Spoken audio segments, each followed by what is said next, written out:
with you today to talk about a subject matter that is very close to our hearts, that is very personal to many of us, very sensitive matter, very painful matter indeed. And yes, some of us have lived with some bitterness, and we make no apologies about that. We were a people in war, led into war not by our own wishes or design, but in self-defense. No apologies, Nigeria. No apologies to the world. But here we are. I'm sorry, I'm going to stand up, if you don't mind. My name is Onyeka Onwenu, and it's not the Onyeka Onwenu that you think you know, that you read about in the papers, but the Onyeka Onwenu that was born and raised in Port Harcourt. That's correct. And the person who made that statement knows. When he says DK Onwenu, he's telling you where this person came from. My father was the first Arrondissement man in the Federal House, and he was representing a Port Harcourt constituency. He was the principal of Enitonia High School. He was a brilliant man, but he died too early. Thank you. That's my background. I'm also from Abia State. Since I am Adamazi, I'm Onwenu. Adamazi. I'm from Imo State, Arrondissement, and I'm from Anambra, where my mother comes from. I can go there and live. I can do anything I want in Anambra. Nobody can say anything to me. I'm also from Lagos State. Surprise, surprise. Yeah, I'm from Lagos State. I married a Yoruba man. I have 2 Yoruba children.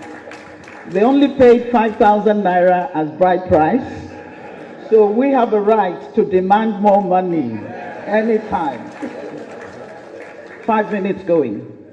Yes, 50 years after I fought the war. As a young girl, 14, 15, 16, 17, I was in that war, and I lost many relatives. I worked in hospitals. I carried babies who died in my arms. I treated old people who took days to die. People were dying out of hunger. Even our soldiers were dying out of hunger at a particular point. But thank God, we survived. You see, when my father died at 40, he was a politician and also a principal, but he didn't have much money. In those days, you had to keep your day job, even if you were a member of the House of Representatives. Yes, my mother, an Anambra woman, was a trader. Put your hands together for Anambra women. She was richer than my dad, so my dad would borrow money from her to buy the land, and he never paid back. You know how it is. And my mother dares not raise the subject again. At the end of the war, I could not go back to Port Harcourt. My home was abandoned property. Those of you who come from Port Harcourt know the story. A home that a widow, my father had just laid the foundation when he died in a motor car accident, on duty. A building that a widow, and living just adjacent to us, the Ikopus on Hospital Road, we could see you, we could relate. In fact, I thought we were related, because every family in Port Harcourt was together. You didn't care where they came from or who they were. Once you're from Port Harcourt, every parent had the right to reprimand another child that you saw misbehaving. It was a beautiful town, but we couldn't get back to it. So for me, the Civil War never ended. At the end of that war, my father, oh no, it never ended. It's still going on. I had no family house. My poor mother went back to claim the property she was beating into a coma by people whom she had helped all her life and sent to school, because she's an Igbo woman, and now Port Harcourt belonged to another group of people. They forgot the sacrifices that the Igbos made. It's still going on. No apology has ever been made about that. The road that is now referred to Harold Wilson Drive used to be DK Onwenu Road, because of the sacrifice that people like the Onwenus, the Ikopus, you know them, the sacrifices they made in building up Port Harcourt. Here I am. So I traveled outside, thanks to my sister who was at Harvard at the time, who organized for the rest of us to come and go to school. But we all came back. To do what? to develop Nigeria. I have tried, with the little talent that God has given me, to use it for the betterment of my society and my country. But can I tell you something?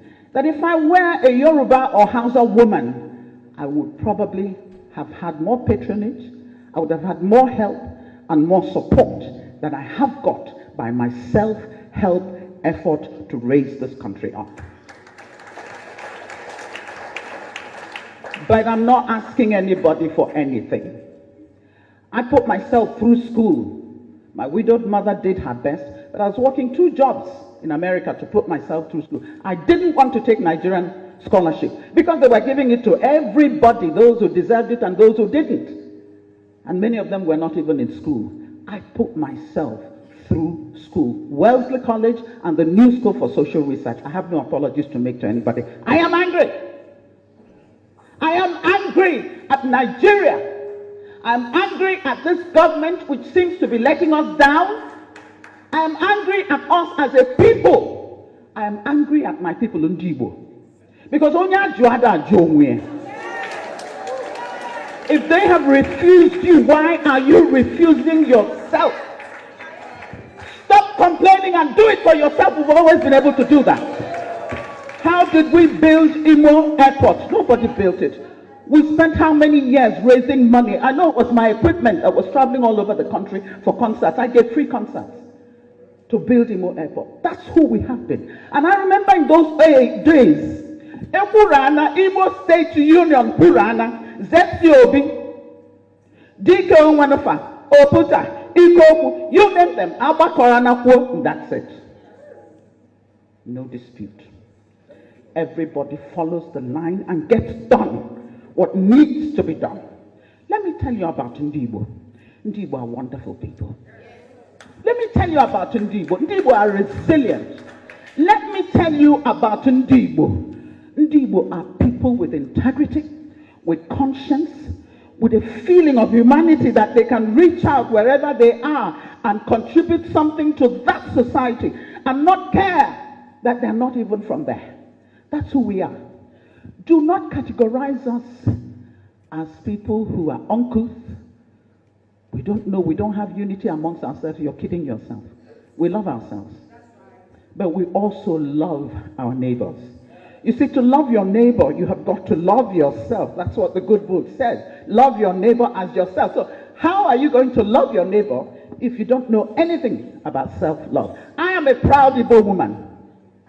And yes, if there's anything you know about me as I walk into a place, know that there's nothing you can do to me in this country to bow my head.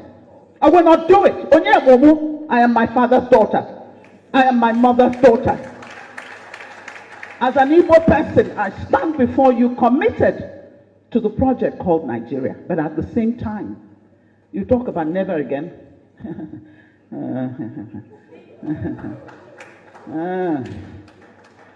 With what is happening now, never again? I don't know. But I will soon take my seat. Let me say to the rest of Nigeria, you insult us, and sometimes we do the insulting as well, and that's terrible. We've come to a stage where we have to be insulting each other so badly. But go ahead. We will not succumb. We will not bow. We are children of God. We are here for a purpose. God has put us on this good earth for that purpose. You cannot drive us to the sea. You cannot tell us to shut up and take the pain that you are inflicting on us, abuse us on top of it. Listen, if you don't want us, then let us go. Thank you.